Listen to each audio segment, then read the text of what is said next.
Mapagpalang araw, this is Teacher Chris Ann and today, samahan niyo akong magbantay ng tindahan.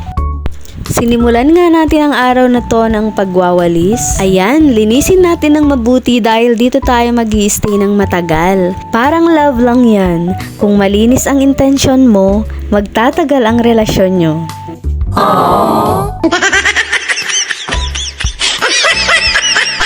May kanya-kanyang trabaho at errands ang bawat isa, kaya tayo muna ang bahala dito sa tindahan.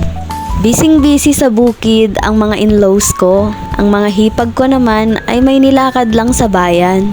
Ang aking bayaw na siyang may-ari ng business na to ay nagpasa ng papel for reclassification.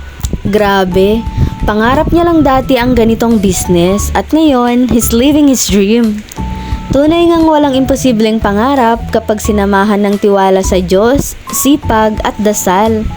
What was once a prayer is now His reality, all by God's grace, at napakalaking tulong ito sa aming pamilya. Kaya wag nating susukuan ang mga pangarap natin. Dito nga'y nag-ayos-ayos na rin pala ako ng mga panindang medyo magulo. Ayan Paninda nga na magulo, inaayos. Relasyon nyo pa kaya? Hoy, walang ganon.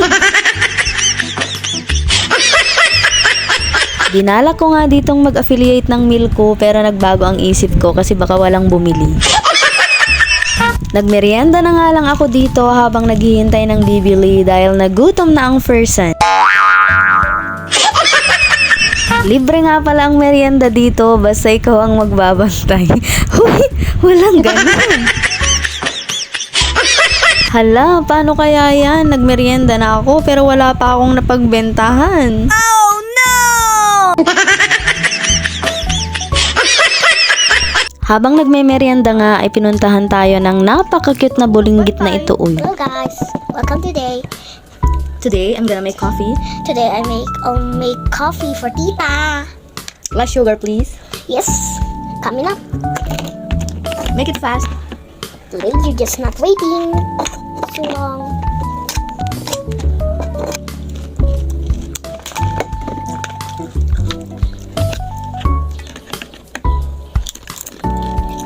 It's done? Yes. Okay.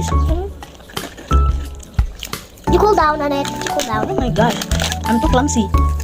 Stir it. It's not good. It's not good? Yes. Okay. What did you do to my coffee? Okay, fine. What did you do to my coffee? If you put salt again? Salt? Is there salt in a coffee? Nothing. Maybe what? We salt. Is it salt? Yes, salty. I put salt on it. Don't put salt in a coffee. It should be. Sugar. Bawat maling timpla ay may aral.